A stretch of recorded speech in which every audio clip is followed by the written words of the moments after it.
Sa video po na ito ay share ko po sa inyo ang 6 na bagay na sobrang nakakasakit po sa aming mga lalaki.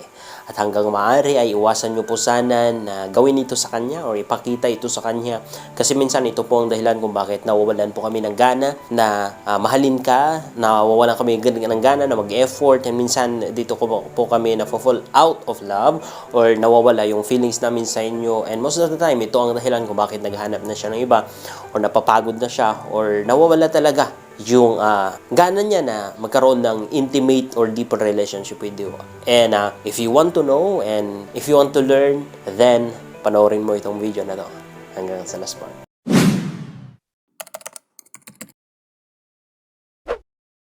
Anyway po, I ask you some favor na please don't forget po na mag-subscribe sa mga baguhan, to follow my Facebook page, Kuya Mael, and of course, na mag-comment down kung ano man ang naintindihan nyo at ano man ang gusto nyo sabihin, relate sa ating topic for today. And of course, don't forget to share this video para marami pang tayo na matulungan at napakalaking tulong din po para sa akin for engagement. Okay? So, I thank you so much and I know that you are blessed and you will be blessed more. Anyway, proceed na po tayo sa number 1 na kung saan sobrang nakakasakit po sa aming mga lalaki is that huwag mo pong mamaliitin ang kanyang masculinity, yung kanyang pagiging lalaki. Kasi ito po yung definition namin ng pagiging lalaki. Yung kakayahan namin, yung talento namin, yung pagpoprotect namin sa iyo, wag mo pong maliitin ito kapatid. Yung i-compare kami sa iba, wag mo pong gagawin yon kasi nakakamatay yon ng masculinity namin. And kapag naapakan kasi yung masculinity namin, dun kami mas sobrang nasasaktan. Kasi yun yung pagiging lalaki na namin. Nakakawala po actually ng gana na mas mag-provide pa sa'yo. So, imbes na maliitin siya, then do the opposite, i-encourage mo siya. Kung hindi ka man kontento sa pagiging lalaki niya, sa naibibigay niya sa'yo, sa naipoprovide mo niya sa'yo, then learn na i-appreciate siya, encourage siya, para mas galingan niya, para mas mag-effort pa siya. Kaysa yung palagi mong minamaliit, dinedeny, dinidiscourage, then don't expect na mas gagalingan yan. Minsan kasi iniisip mo na parang bata na, no? Na kapag pinapagiligitan mo, kapag minamaliit mo is that magiging mas strong siya, na encourage siya. Look, hindi po lahat ng lalaki ganun. And most of the time, bihira lang or ilan lang yung lalaking ganun, na kapag pinupush pababa is that mas lalong lumalakas. Ilan po? Most of the time, nawawalan po sila ng gana. That is why mga kapatid, this is very important na i-appreciate mo siya. One more time, i-appreciate mo siya. Appreciation sometimes para sa amin is way of reward para sa amin. Ito po yung mga fuel namin para mas magilangan namin, mas lalakasan pa namin kasi feeling namin nakikita nyo kami.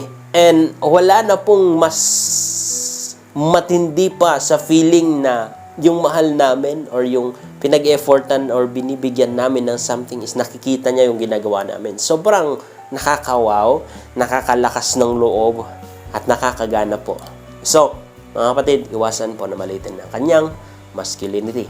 Number 2 ay iwasan po na maliitin siya sa harapan ng mga mahal niya sa buhay or even ng ibang tao. Yung sigawan siya, maliitin siya.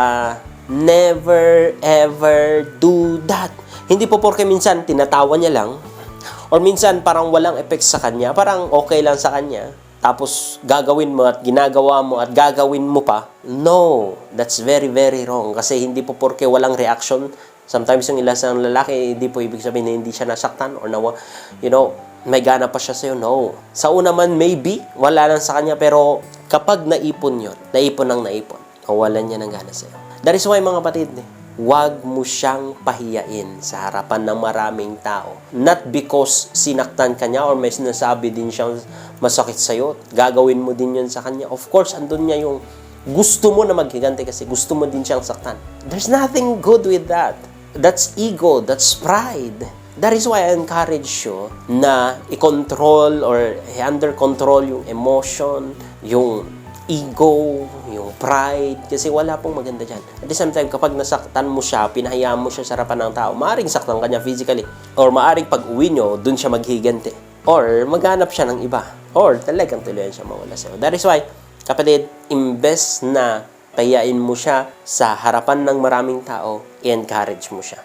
i-appreciate mo siya sa maraming tao. Kasi in that way, kapag nararamdaman ng isang lalaki na siya yung pinakagwapo sa'yo, na proud ka sa kanya sa harapan ng maraming tao, then mas lalo yung lalakas or mas lalo yung gagalingan, mas lalo yung mag-e-effort, mas lalo yung gaganahan sa'yo. That is the best actually na dapat mong ginagawa.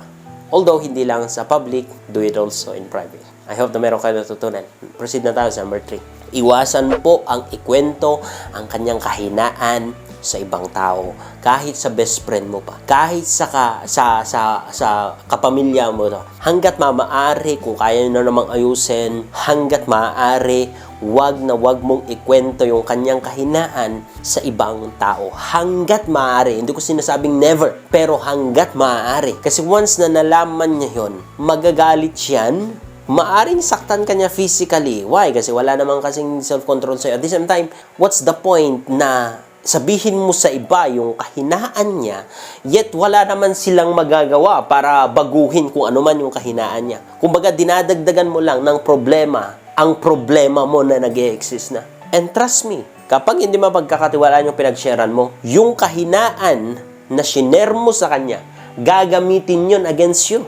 Gagamitin yun to take you down. Gagamitin yun sa'yo. So, hanggat maaari po, iwasan na ikwento yung kanyang kahinaan. Anong klase man ng kahinaan? Kahinaan man maybe sa money, kahinaan sa sex, kahinaan sa iba't ibang bagay.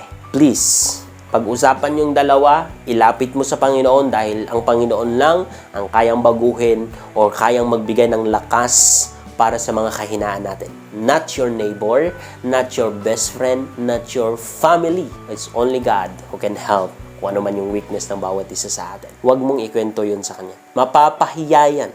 And kapag napapahiya yan, mas nilalayo mo lang yung relasyon nila ng kaibigan mo. Like, some of us ay gusto na kung ano man yung kaibigan mo, magiging kaibigan niya. Kung ano yung kapamilya mo, yung mga kapamilya mo, is that magiging close niya. Yet, kinekento mo naman kasi sa kanila yung kanyang kahinaan. Kaya, nahiya na siya na lumapit sa mga kaibigan mo. Nahiya na siya na lumapit sa kapamilya mo. Kasi, ang sa tingin niya, sinisira mo siya sa kanila. Or marumi na siya sa kanila.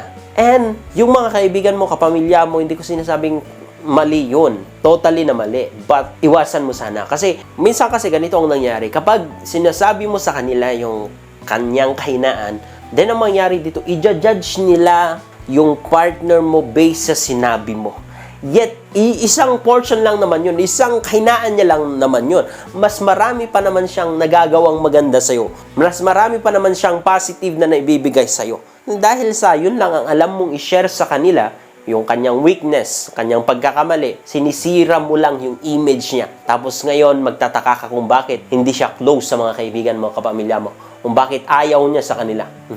Ikaw mismo ang sumisira. So, anong dapat mong gawin? Best na pinaka is that pagandahin mo yung image niya. And pag-usapan nyo kung ano man yung mali or mistakes or kahinaan ng bawat isa sa inyo. And you'll see, magiging mas positive yung relationship niyo. Okay? Number 4 is that iwasan po na maliitin ang kanyang private parts or ang kanyang performance sa kama. Especially sa mga mag-asawa. No, wala na siyang magagawa kung ano man yung size ng private parts niya kasi hindi naman kontrolado, hindi naman niya kontrolado yung kanyang jeans. So, maybe pag-usapan niyo yung mga bagay na yon, ayusin niyo yung mga bagay na yon, lumapit kayo sa mga experts, sa mga doktor sa mga bagay na yon at hindi yung maliitin kasi minsan yun yung nakakasakit sa kanila.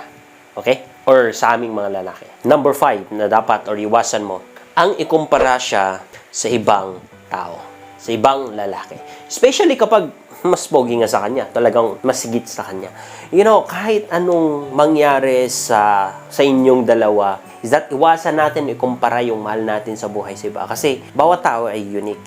Kung gusto mo na yung taong kinukumparan mo is that maging siya yung partner mo, then bakit mo pa pinatulan yung partner mo? There are times na i-correct mo siya but not in a way na kino-compare mo siya.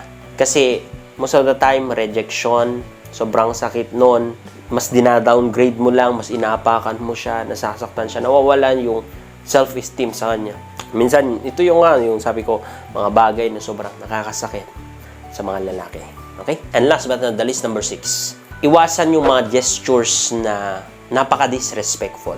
Like, kapag ihag ka sa gabi or kapag ikadel ka sa gabi, tutulak mo na lang siya na gano'n na parang, parang manyakis lang na tambay na tinatsansingan ka. Or may mga gestures na napaka-disrespectful. Be mindful. Huwag mong palaging ginagawa yun sa kanya kasi even yung mga gesture na yan sobrang nakakasakit. Okay? Nakakawala ng gana.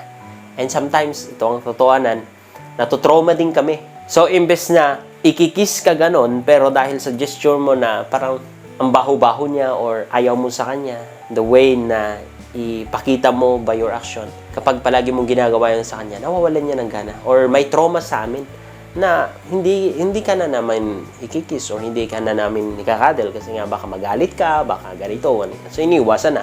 So, nagiging patay or dead yung relationship nyo. Nadadry, naboboring, hanggang sa mawalan ng gana, hindi nyo namalayan, may iba na pala yung jowa or yung asawa nyo. So, ano pa ang pinaka-best na dapat yung gawin, mga kapatid, at ano ba ang pinaka-best na advice na iubang ko sa inyo? Of course, you need to respect your man.